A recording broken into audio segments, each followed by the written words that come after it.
தோழர்களே, இந்த ஒரு பதிவில் நம்ம என்ன பார்க்க போகிறோன்னா, ஒரு பெரிய போராட்டத்தில் முதலமைச்சர் விஜய் அவர்கள் இருக்காங்க. தாவேகா தொண்டர்களாக இருக்கக்கூடிய நம்ம பெரிய சப்போர்ட்டை விஜயனா கொடுக்கணும். அவர் செய்கிறது சாதாரண விஷயம் கிடையாதுங்க. அது எவ்வளோ தூரம் பாசிபிள்னு எனக்கு தெரியல. ஆனால் மனுஷன் போராடுறப்பலங்க. அதுக்காண்டி என் தலைவனுக்கு நான் பக்கபலமாக துணையாக நிற்பேன்னு நான் சொல்கிறேன். அது என்னங்கிறத நான் தெளிவாக சொல்லிடுறேன். நம்பர் 1. நம்பர் 2, பிரதானமான விஷயம் என்னன்னு சொல்லி கேட்டிங்கன்னா, பத்திரிகையாளர் விஜயன் அவர்கள், மூத்த பத்திரிகையாளர், இவரை விசாரணை கூப்பிட்டாங்க, அலக்கழிச்சாங்க, அதை பண்ணாங்க, இதை பண்ணாங்கன்னு சொல்லி திமுக உட்பட எல்லா கட்சியும் கதறுது. எனக்கு ஒன்று புரியவே இல்லை. நம்ம ஏதோ தப்பு பண்ணிட்டோம் போல அப்படிங்கிற ஒரு வே ஆஃப் மைண்ட் செட்டுக்கு தாவேகா தொண்டர்களாக இருக்கக்கூடிய நம்மளே தள்ளுறாங்க. இது என்ன கதை அப்படிங்கிறத பார்த்துடலாம். 3வது பிரதானமான விஷயம், ஒரே மேடையில் மோகன்லால் அவர்களும் விஜயண்ணாவும் வெகு விரைவில் ஒரே மேடையில் உட்கார போகிறாங்க. ஒன்றா அந்த சம்பவம் நடக்க போகுது. அந்த சம்பவம் பல பேரை நம்ம ஆட்சி இருக்குல்ல, நம்ம ஆட்சியை இன்னும் கொஞ்சம் மிக மிக மிக மோசமாக தாக்குற நிலைமை நோக்கி நகர்த்தும். அந்த மேடையில், ஒரே மேடையில் இவங்க 2 பேரும் உட்கார்ந்தாங்கன்னா என்னப்பா சொல்கிற அப்படிங்கிற மாதிரி கேட்டிங்கன்னா, அது என்ன அப்படிங்கிறத பார்த்தலாம். இந்த 3 விதமான செய்திகளை பற்றி தெளிவாக நம்ம பார்க்கலாம். உற்சாக வணக்கங்கள். வாங்க பதிவுக்குள்ளே போகலாம்.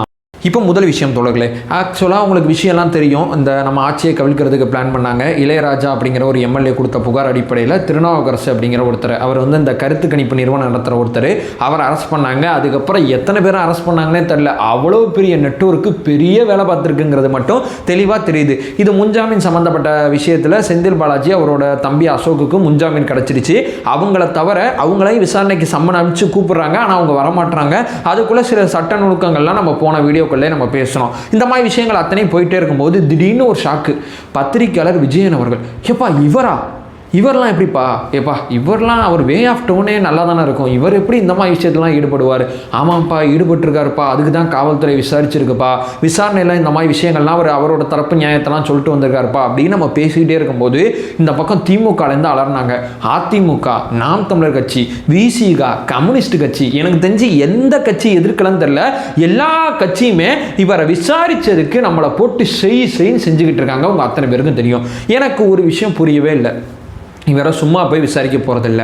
காரணம் இல்லாமல் எல்லா பத்திரிகையாளரும் இங்கே உட்காந்து தாவேகா அரசாங்கம் துன்பப்படுத்த போகிறதில்ல. சொல்லப்போனால் பத்திரிகையாளர்கள் இப்போ தான் சுதந்திரமாக ஒரு அரசு விமர்சனம் பண்ணி பேசிகிட்டு இருக்காங்க, எழுதிக்கிட்டு இருக்காங்க. இவரை மட்டும் காவல்துறை பார்க்குதுன்னா அப்போ இவர் சைடில் ஏதோ ஒரு பாயிண்ட் இருக்கும். மொதல் பாயிண்ட்டு, இவரை மரியாதையாக சம்மனிச்சு தான் விசாரணை கூப்பிட்டுருக்காங்க. இந்த பிரச்சனை பெரிய லெவலில் போகும்போது தாவேகா தொண்டர்களுக்கே ஒரு குழப்பம் வந்துருச்சு. என்னப்பா நம்ம அரசாங்கம் ஏதோ தப்பு பண்ணிச்சு போல அப்படிங்கிற ஃபீலுக்கு நம்ம வரும்போது காவல்துறை விளக்கம் கொடுத்துருக்காங்க. இந்த விளக்கத்தை நீங்கள் எடுத்து பாருங்களேன். நாங்கள் இவருக்கு சம்மன் அனுப்பிச்சோம். 15ஆம் தேதி 16ஆம் தேதி நாங்கள் முழுமையாக அவரை நாங்கள் விசாரணை பண்ணோம். ஏன்னா ஆப்ரேஷன் மேகாலயா அப்படின்னு சொல்லி இவங்க ஒரு ப்ராஜெக்ட் பற்றி பேசிக்கிட்டு இருக்காங்க. திருநாவுக்கரசு அப்படின்னு சொல்லி இந்த வழக்கில் கைது செய்யப்பட்டவரோட இவர் தொடர்பில் இருக்காரு. ஒரு பத்திரிகையாளர்னா 10 பேரோட தொடர்பில் இருப்பாங்க. ஒருத்தர் தொடர்பில் இருந்தாவே தப்பாப்பா அப்படின்னு கேட்டிங்கன்னா, தொடர்பில் இருந்ததுனால அவர் ஃபோனில் இருக்கிற எல்லா கான்டாக்ட்லாம் இங்கே அரெஸ்ட் பண்ணல. தொடர்பை தாண்டி இவங்களுடைய உரையாடல் ரொம்ப தீவிரமாக போயிட்டு இருக்கு. இந்த விஷயத்தில் அதாவது மேகாலயான்னு ஏன் சொல்கிறாங்கன்னா, மேகாலயாவில் ஸ்டேபிளாக ஒரு கவர்மெண்ட் இருக்காதுங்க. அடிக்கடி எம்எல்ஏ மாற்றுவாங்க, போவாங்க. எனக்கு தெரிஞ்சு 3 முதலமைச்சர் தான் முழுமையாக மேகாலயாவில் அந்த கம்ப்ளீட் பண்ணியிருக்காங்க 5 வருஷத்தை. மற்றபடி சுற்றி அங்கே மாற்றம் ஏற்பட்டுக்கிட்டே இருக்கும். ஸோ ஆப்ரேஷன் மேகாலயா அப்படிங்கிற பேரில் 2 பேரும் உரையாடி இருக்காங்க, இவரும் திருநாவுக்கரசு அவர்களும். இப்போ உரையாடினா தப்பா அப்படின்னு சொல்லி கேட்டிங்கன்னா, பத்திரிகையாளர் அப்படிங்கிறவங்க பல பேரோட உரையாடுவாங்க. ஆட்சி கவிழ்ப்பு சம்மந்தப்பட்ட விஷயத்தில் இவர் உரையாடும் போது இவரை கூப்பிட்டு, என்னப்பா ஏன் இந்த மாதிரி உரையாடல் பண்ணியிருக்கீங்க, என்ன விஷயம் உங்களுக்கு தெரிஞ்சதை சொல்லுங்க அப்படிங்கிறப்போ தொடர்ச்சியாக விசாரிக்கிறாங்க.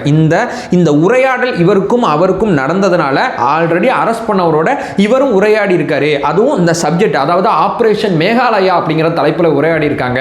தொடர்ச்சியாக உரையாடி இருக்காங்க, தொடர்ச்சியாக கான்டாக்டில் இருக்காங்க. அதனால கூப்பிட்டு விசாரிச்சாங்க. இவ்வளோதான் இங்கே நடந்திருக்கு. 2 நாள் விசாரிச்சாங்க. ஃபோனில் தான் உரையாடல் நிகழ்ந்திருக்கு. அதனால போனை பறிமுதல் பண்ணி அதுல எந்தெந்த சோதனைகள் பண்ணுமோ அந்தந்த சோதனைகள் பண்ணிட்டு இருக்காங்க. ஏன் ஒரு பத்திரிகையாளர்னா விசாரிக்க கூடாதா? ஏன் ஊர்ல அவ்வளோ பத்திரிகையாளர் இருக்காங்க, எல்லாரையும் கூப்பிட்டா விசாரிச்சுட்டு இருக்காங்க. விஜயன் அப்படிங்கிற ஒருத்தரை மட்டும்தான் விசாரிச்சாங்க. இதுக்கே இந்த அலறுங்க, எனக்கு புரியல. விஜயன் சொன்னாரா என்னை அலக்கழிச்சிட்டாங்க, என்னை இந்த மாதிரி பண்ணிட்டாங்க, அந்த மாதிரி பண்ணிட்டாங்கன்னு சொல்லி அவர் எதுவுமே சொன்ன மாதிரி எனக்கு இப்போ வரைக்கும் தெரியல. அவரை விசாரணை கூப்பிட்டு அந்த விசாரணை நடக்கும் போது வெளியே இருக்கக்கூடிய அரசியல் கட்சிகள் தான் இந்த நரேட்டிவை கிரியேட் பண்றாங்க. ஆனா சம்பந்தப்பட்ட விஜயன் அமைதியாக தான் இருக்கார். இவரோட வாக்குமூலங்கள் அத்தனையுமே வாங்கியிருக்காங்க. அடுத்தடுத்த விஷயங்கள் நடந்துடக்கூடாதுங்கிறதுனால இங்க குதின்னு கூச்சிக்கிட்டு இருக்க மாதிரி நான் ஃபீல் பண்றேன். நம்ம இங்கே எந்த தப்பும் பண்ணலைங்க. ஏன்னா இப்போ விஜயன் அவர்களை மேலே நம்ம எதுவும் ரொம்ப பெரிய குறி வச்சுருந்தோம்னா, இப்போ சம்மந்தமே இல்லாமல் நம்ம விஜயன் அவர்களை எதுக்கும் நம்ம ஆஜராக சொல்லலை, சம்மன் அனுப்பலை, எதுவுமே பண்ணல. இவரோட கான்டாக்டில் இருக்கார். ஆப்ரேஷன் மேகாலயா அப்படிங்கிற சப்ஜெக்டில் உரையாடி இருக்காங்க, தொடர்ச்சியாக உரையாடி இருக்காங்க. அப்போ ஆட்சி கவிழ்ப்பு சம்மந்தப்பட்ட விஷயத்தில் திருநாவுக்கரசுக்கு விஜயனும் உதவி பண்ணாரா அப்படிங்கிறது ஒரு வே ஆஃப் அந்த விசாரணையோட ஒரு கோணம் தான். அந்த கோணம் அடிப்படையில் விசாரிச்சுக்கிட்டு இருக்காங்க. 2 நாள் விசாரிச்சாங்க. அடுத்து எப்போ விசாரணைக்கு தேவைப்படுமோ வாங்கன்னு சொல்லியிருக்காங்க. அவரும் வரேன்னு சொல்லிட்டு வந்துட்டார். இவ்வளோதான் இங்கே நடக்குது. இதுக்குள்ளே ஏன் இந்த குதிக்கிறாங்கன்னு எனக்கு தெரியல.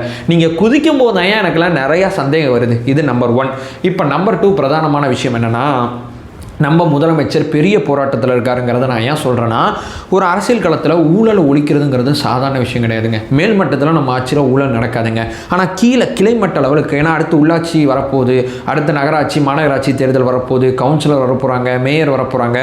ஸோ மேலே, அதாவது முதலமைச்சர்லேருந்து கீழே இருக்கக்கூடிய ஒரு ஊராட்சி மன்ற தலைவர் வரைக்கும் தாவேக்கா தரப்பில் இருந்தாங்கன்னா தப்பு பண்ணக்கூடாதுங்கிறது நம்மளுடைய எண்ண ஓட்டம். ஆனால் இதை சாத்தியப்படுத்துறது சாதாரண விஷயம் கிடையாது. ஆனால் நான் சாத்தியப்படுத்தி காமிப்பேன் அப்படிங்கிறதுல முதலமைச்சர் விஜய் அவர்கள் உறுதியாக இருக்காங்க. ஒரு 5 அதிகாரியை சென்னை மாநகராட்சியில் சஸ்பெண்ட் பண்ணாங்க. ஏன் சஸ்பெண்ட் பண்ணாங்கன்னு எடுத்து பார்த்தா, இந்த 5 அதிகாரிகள் என்ன வேலை பார்த்துருக்காங்க அப்படிங்கிறதுக்கான காரணம் தெரியுது. ஊழலை மையப்படுத்தி சஸ்பெண்ட் நடவடிக்கை நடந்திருக்கு. இப்போ நம்ம முதலமைச்சர் அவர்கள்ட்ட தான் நகராட்சி நிர்வாகம் முழுக்க இருக்குது. அந்த துறையை அவர் தான் பார்த்துக்கிறாரு. அவரோட துறையில் 50க்கும் மேற்பட்ட டெண்டரு லிமிடெட் டெண்டராக போட்டிருக்காங்க. அதாவது முதலமைச்சர் இதை கவனிக்க மாட்டார். இந்த சின்ன டெண்டர்லாம் அங்கே இருக்கக்கூடிய மாநகராட்சி அதிகாரிகள் தான் போடுவாங்க. அந்த அதிகாரிகள் லிமிடெட் டெண்டர் போடும்போது, லிமிடெட் டெண்டர் என் துறையிலே போடுவியா, நான் என்ன பண்ணுவேன், இந்த லிமிடெட் டெண்டர் அத்தனையுமே ரத்து பண்ணுவேன்னு சொல்லி ரத்து பண்ணாரு. ஸோ சின்ன டெண்டரை கூட விட மாட்டாருங்க. லிமிடெட் டெண்டர்னா நான் நிறைய வீடியோக்குள்ள சொல்லியிருக்கேன். 3 மணிக்கு ஆரம்பிப்பாங்க, 3:30 மணிக்கு முடிப்பாங்க. இல்லை ஒரு நாளுக்குள்ளே அந்த டெண்டர் இருக்கும். அந்த டெண்டரை பற்றி பெரிய லெவலில் விளம்பரப்படுத்த மாட்டாங்க. நிறையா பேர் உள்ளே வந்து ஒரு டெண்டர் எடுத்தாங்கன்னா ரேட்டு கம்மியாக கிடைக்கும். ஆனால் குறிப்பிட்ட 2 பேருக்கு மட்டும் லிமிடெட் டெண்டரு 3 to 3:30 அப்ளை பண்ணிக்க, 3:30க்கு க்ளோஸ் ஆயிரும், வேறு யாருக்கும் தெரியாது, நீ இந்த டெண்டர் எடு, வேலை செய்ய, எனக்கு என்ன கமிஷனோ அதை கொடுத்துட்டு போன்னு சொல்லி தான் லிமிடெட் டெண்டர் பண்ணுவாங்க. அதை பண்ணதுனால 50க்கும் மேற்பட்ட டெண்டரை ரத்து பண்ணியிருக்காப்புல. இது சாதாரண விஷயம் கிடையாது. நேற்று அமைச்சரவை கூட்டம் நடந்துச்சு. அதாவது அமைச்சரவை அந்த சம்மந்தப்பட்ட விவாதங்கள் அத்தனையுமே நடந்துச்சு. அதில் அதிகாரிகள் அத்தனை பேரையும் வெளியே போக சொல்லிட்டு, ஊழல் பண்ணிங்கன்னா சும்மா விட மாட்டேன், என்னையை நம்பி தான் மக்கள் ஓட்டு போட்டிருக்காங்க, ஒழுங்காக இருந்துக்க, யார் என்னன்னு பார்க்க மாட்டேன் அப்படிங்கிற வார்னிங்கை கொடுத்துருக்காங்க. ஏன்னா எது நரேட்டிவ், எது உண்மையான ஊழல்ங்கிறது நமக்கு தெரியாதுங்க. இப்போ சமீபத்தில் தாவேக்காவோட ஊராட்சி மன்ற தலைவர் ஒருத்தர் கைது செய்யப்பட்டார். அந்த செய்தியை நீங்கள் பார்த்துருப்பீங்க. நான் கூட அந்த வீடியோவில் நரேட்டிவாக இருக்க வாய்ப்புகள் இருக்குங்க. நம்ம இந்த வே ஆஃப் அப்ரோச்சில் பார்க்கணும். நவீன் கம்ப்ளைண்ட் கொடுத்தாருன்னா இது உண்மைங்க, நவீன் கம்ப்ளைண்ட் கொடுக்கலன்னா அது நரேட்டிவ்னு நம்ம பேசியிருப்போம். நவீன் கம்ப்ளைண்ட் கொடுத்தாரு, டக்குன்னு கட்சி விட்டு நீக்குறாங்க, கட்சி விட்டு நீக்குவாங்க அவ்வளோதான் அப்படின்னு நான் நினச்சேன். அடுத்து அரெஸ்ட் பண்ணுறாங்க. அடுத்து ஜாமீன்லே வெளியே வர முடியாத வழக்குகள்லாம் ஏதோ பதிவு செய்யப்பட்டதா செய்திகளில் பார்க்க முடியுது. தான் சொந்த கட்சியோட ஊராட்சி மன்ற தலைவர் தான், அவர் வேற எதுவும் பெரிய போஸ்டிங்ல இல்லை, ஊராட்சி மன்ற தலைவரையே அவர் இந்த அளவு டீட் பண்ணுறான்னா, ஒரு அமைச்சர் ஒரு எம்எல்ஏலாம் சிக்குனாங்கன்னா என்ன செய்வாங்க? சரி, சொந்த கட்சிக்காரனே இந்த செய்கிறாருன்னா, திமுகலாம் ஊழல் குற்றச்சாட்டில் சிக்குனாங்கன்னா என்ன பண்ணுவாருங்கிறத நான் நினச்சி பார்த்தா, ஊழல் ஒழிப்பு அப்படிங்கிற விஷயத்தில் தாறுமாறான சம்பவங்கள் பண்ணுறாருங்க. இவர் ஊழலை ஒழிக்கும் போது இந்த பக்கம் நம்ம கண்ணுக்கு முன்னாடியே சில நல்ல விஷயங்கள் நடக்குதுங்க. இன்னைக்கு ஆம்னி உரிமையாளர்கள் நம்ம முதலமைச்சரை சந்திச்சிருக்காங்க. ஆர்டிஓ ஆஃபீஸில் பெருசாக ஊழல் இல்லைங்க, எதுக்குமே நாங்கள் காசு கொடுக்கல, அதனால அரசு எந்த கட்டணத்தில் எங்களை ஆம்னி பஸ்ஸை ஓட்ட சொல்லுதோ அந்த கட்டணத்தில் நாங்கள் ஒரு 500 பஸ்ஸை ஓட்டலான்னு இருக்கோம் அப்படின்னு சொல்லி அவங்க சொல்கிறாங்க. ஏன்னா நீங்கள் எங்கள்கிட்ட காசு வாங்கலை, அப்போ நாங்கள் அதிகமாக மக்கள்கிட்ட காசு வாங்க வேண்டிய அவசியம் கிடையாது. ஸோ நீங்கள் இந்த வே ஆஃப் அப்ரோச்சில் இருக்கும்போது நீங்கள் இப்படி இருக்கிறதுனால நாங்கள் இப்படி இருக்கிறோம்னு சொல்லி அந்த ஒரு சாட்டையை வச்சுக்கிட்டு ஊழல் ஒழிப்பு அப்படிங்கிற விஷயத்தில் தாறுமாறான சம்பவங்களை பண்ணுறாருல, நான் ஒழிச்சு காமிக்கிறேன்டா அப்படின்னு சொல்கிறாருல, எனக்கு பெரிய பிரமிப்பாக இருக்குது. இப்போ அரசு வக்கீல் நியமனத்தில் அவ்வளோ ஊழல் இவ்வளோ ஊழல், நாங்கள் 2 வழக்கு நீதிமன்றத்தில் தள்ளுபடியாக இருக்குது, அரசை நம்புகிறோம்னு சொல்லி நீதிமன்றம் சொல்கிறாங்க. எப்படி இந்த யார்கிட்ட வாங்கினா என்ன நடந்துச்சு என்ன போணுச்சுங்கிற விளக்கமாக பேசுனாங்கன்னா நம்மளும் ஏற்றுக்கலாம். இப்போ அந்த வீடியோ வந்துச்சு பார்த்தீங்களா, அந்த மாதிரி விளக்கமான சில விஷயங்கள் வந்தால் அவரோட தரப்பு என்ன இவரோட தரப்பு என்ன எல்லாத்தையும் நம்ம பார்த்தோம்னா ஒரு முடிவுக்கு வரலாம். சும்மா ஊழல் ஊழல் ஊழல்னா எங்கே ஊழல், எந்த இடத்துல ஊழல், யாருக்கு காசு கொடுத்தா நீ சொல்லு, அடுத்தவன் கட்சியில் இருக்க மாட்டான். இதான் விஜய் நான் சொல்றது. ஸோ நரேட்டிவுக்கும் உண்மைக்கும் நடுவில் நம்ம ஒவ்வொரு செய்தியுமே ரொம்ப கவனமாக பார்க்கணும். எது நரேட்டிவ் எது உண்மைன்னு தெரிஞ்சு நம்ம பார்க்கும்போது நடவடிக்கை எடுத்தால் அது உண்மை, நடவடிக்கை இல்லைனா அது நரேட்டிவ். ஏன்னா நமக்கு முன்னாடி நம்ம அண்ணன் மேலே உட்காந்து எல்லாத்தையும் பார்த்துக்கிட்டு இருக்கார். பெரிய போராட்டத்தில் எனக்கு இது ரொம்ப ரொம்ப பிரமிப்பாக இருக்குங்க. சரி, ஒரு மேடையில் பேசுவாங்க, கீழே இருக்கிற ஊராட்சி மன்ற தலைவர் லெவலுக்கு அவர் நடவடிக்கை எடுக்கிறத பார்க்கும்போது தலைமை வேற ரகம்னு சொல்லுவாங்கல்ல, அதுதான் இங்கே போயிட்டுருக்கு. ஆல் த பெஸ்ட் தலைவா. ஊழலை ஒழிக்க இவ்வளோ பெரிய போராட்டம் பண்ணிக்கிட்டு இருக்கீங்க. ஒரு தாவேக்கா தொண்டனா தலை வணங்குறேன். இதுதான் நான் சொல்ல வந்த ரெண்டாவது மிக முக்கியமான விஷயம். இப்போ மூணாவதுங்க, அதாவது இந்த போதை சம்மந்தப்பட்ட விஷயம், டாஸ்மாக் சம்மந்தப்பட்ட விஷயம், அதுக்கப்புறம் மணல் சம்மந்தப்பட்ட விஷயம், இதெல்லாம் பெருசாக எந்த ஒரு அரசாங்கமும் தொட மாட்டாங்க. ஏன்னா இதுக்குள்ளே யார் ஆட்சியில் இருந்தாலும் ஒரு சிண்டிகேட் இருக்குங்க. அந்த சிண்டிகேட்டை உடைச்சி உங்களால் ஒரு நிர்வாகத்தை பண்ணுறது ரொம்ப ரொம்ப கஷ்டம். நம்ம இப்போ இந்த நம்ம அந்த சட்டவிரோதமாக இயங்கின அந்த குவாரிகள்லாம் சாத்தும் போது எம்சாண்டுக்கு தட்டுப்பாடு அப்படிங்கிற செய்தி வந்திருக்கும். நல்லா கவனித்து பார்த்தீங்கன்னா அந்த சிண்டிகேட் இந்த வேலையை பார்க்கும். இப்போ நம்ம டாஸ்மார்க்கில் பெரிய சீர்திருத்தம் மேற்கொள்ளும் போது நீங்கள் இந்த டெட்ரோ பாரை ஓப்பன் பண்ண போறீங்க அப்படின்னு ஒரு செய்தி லீக் ஆகும். அமைச்சரே மறுக்கிற அளவு இது பெரிய விவாதமாகும். நம்ம அப்படி பண்ண போறதே இல்லை, அந்த செய்தியை கிளப்பி விடுவாங்க. இந்த போதைப் பொருள் சம்பந்தப்பட்ட விஷயத்தில் நம்ம பெரிய முன்னெடுப்பு எடுத்தோம்னா அந்த சிண்டிகேட் உலகம் முழுக்க இருக்கு, பெரிய நெட்வொர்க்கு. அந்த நெட்வொர்க்கு நம்ம அரசாங்கத்துக்கு என்ன பண்ணணும், என்னென்ன குடைச்சல் கொடுக்கணும் அப்படிங்கிற விஷயங்கள்லாம் தொடர்ச்சியாக நடக்கும். இருந்தாலும் போதைக்கெருளாவும் நான் யாரையும் விடமாட்டேன் அப்படிங்கிற உறுதியான நிலைப்பாட்டில் இருக்கார். இது எனக்கு ஆச்சரியமா இருக்கு. கேரளா மட்டும் கிடையாது, கேரளா ஒரு விஷயத்தை முன்னெடுக்கிறாங்க. தென் மாநிலங்களோட ஒருங்கிணைப்போட அந்த போதையை நம்ம ஒழிச்சிடலாம். இது தமிழ்நாட்டு இல்லை, இது கேரளா இல்லை, இது ஆந்திரா இல்லை, இது தெலுங்கானா இல்லை, வேணாம். நமக்குள்ள இந்த போதைப் பொருள் சம்மந்தப்பட்ட அந்த நெட்வொர்க் சார்ந்த எல்லா தகவலையும் பரிமாறிப்போம். ஏன்னா நம்ம அத்தனை பேரும் ஒன்று சேர்ந்து நின்னாதான் அந்த போதையை கட்டுப்படுத்த முடியும் அப்படிங்கிற முடிவுக்கு கேரளா வராங்க. ஒரு நல்ல இனிஷியேட்டிவ். நம்ம முதலமைச்சரை சந்திக்கிறாங்க. என்னப்பா நல்ல விஷயம்ப்பா, என் ஊரில் நான் மாரத்தானில் ஓடிக்கிட்டு இருக்கேன். இந்த போதையை ஒரு பக்கம் நான் எங்கள் தமிழ்நாட்டுக்குள்ளே நடக்கக்கூடிய விஷயங்கள்லாம் இந்த ஒரு மாதம் முழுக்க போதை சார்ந்த விஷயங்கள் செய்யக்கூடிய, பண்ணக்கூடிய, அதை விற்கக்கூடிய நபர்களோட கைதுகள் தான் இந்த ஒரு மாசம் முழுக்க நடந்துகிட்டு இருக்கு. என் ஊர்ல நான் பண்ணிக்கிட்டு இருக்கேன், என் ஊருக்குள்ள வருதுங்கிறதா என் பிரச்சனை. என் ஊருக்குள்ள வராத போது நீ அதை தடுக்க எனக்கு சப்போர்ட் பண்ணினா ரொம்ப சந்தோஷம், நம்ம ஒன்னா கை கோப்போம்னு சொல்லி ஒரு மேடையில் மோகன்லால் அவர்களும் நம்ம விஜயண்ணாவும் ஒன்னா நிற்க போறாங்க. ஏன் மோகன்லால் அவர்களும் விஜயண்ணாவும் ஒரே மேடையில்? ஏன்னா கேரளாவோட இந்த விஷயத்தை பெரிய தூதராக எடுத்து அந்த போதைப் பொருளை ஒழிக்கணுங்கிறத கேரளாவில் பெருசாக பண்ணிட்டு இருக்குது மோகன்லால் அவர்கள். அவர் ஒரு தூதராக இருக்கிறதுனால நம்ம முதலமைச்சர் அவங்க இன்வைட் பண்றாங்க, கேரளா வாங்க. ஒரே மேடையில் இந்த தென் மாநிலங்கள் அத்தனை பேரோட ஒன்னா சேர்ந்து உட்கார்ந்தாங்கன்னு வைங்களேன், போதைக்கு எதிராக இந்த விஷயத்தை இவங்க பண்ணாங்கன்னா அந்த சிண்டிகேட் சும்மா இருக்காது. இந்த சிண்டிகேட் நிறைய செய்திகளை கிரியேட் பண்ணும், நிறைய விஷயங்களை பண்ணும். அதையும் நான் பண்ணுவேன். என் மக்களுக்காண்டி ஊழல் ஒழிப்பு மட்டும் கிடையாது, மணல் திருட்டு, கனிம வளம், எந்த சிண்டிகேட் எவன் குறுக்க வந்தாலும் எல்லாத்தையுமே நான் சார்ட் அவுட் பண்ணுவேன் அப்படின்னு சொல்லி நிற்கிறாருங்க. ஸோ இந்த மோகன்லால் அவர்களோட ஒரு சினிமா மேடையோ இல்லை வேறு சில அரசியல் மேடையில் உட்கார்ந்தாலும் எந்தளவு பெரிய விஷயங்கள்லாம் நடக்குமான்னு எனக்கு தெரியல.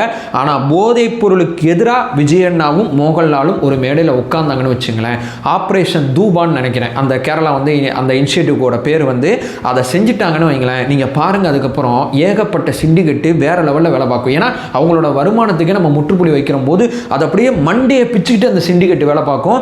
ஸோ வர்ற செய்தி அத்தனையும் கவனிங்க. நரேட்டிவ்னா நரேட்டிவ், உண்மைனா உண்மை, ரெண்டுக்கு நடுவில் இருக்கக்கூடிய வேறுபாடை பார்த்து நம்புங்க. ஏன்னா மொத்த பேருக்கும் நம்ம எதிர்கட்சியாக தான் இருக்கும். சில கட்சிகள் மட்டும்தான் நமக்கு பக்கபலமாக உண்மைக்குமே ஆதரவாக இருக்காங்க. சில பேர் இஷ்யூ பேஸ்டு நாங்கள் பாலிடிக்ஸ் பேசுகிறோம், திமுக கூட்டணியில் இருக்கும்போதெல்லாம் பேச மாட்டாங்க, நம்ம கூட்டணிக்கு வந்தால் மட்டும்தான் அப்படி பேசுவாங்க. அந்த மாதிரி நடந்துக்கிறாங்க. ஸோ ஒவ்வொரு செய்தியும் ரொம்ப கவனமாக நம்புங்க. ஏன்னா பெரும்போரில் இருக்கார் நம்ம முதலமைச்சர். அதை மட்டும் சொல்லிட்டு இந்த வீடியோ நான் எண்ட் பண்ணிக்கிறேன். நம்ம சேனலை ஃபர்தராக ஃபாலோ பண்ணிங்கன்னா பொலிட்டிக்கல்ஸ் தாவேக்காக்கு ஆதரவாக ஏகப்பட்ட விஷயங்களை தொடர்ச்சியாக பேசிக்கிட்டு இருக்கோம். நம்மளோட ஒரே நோக்கம் அறியாமை அகற்ற வேண்டும், அறியாமை அகற்றப்பட வேண்டும். Thank you so much.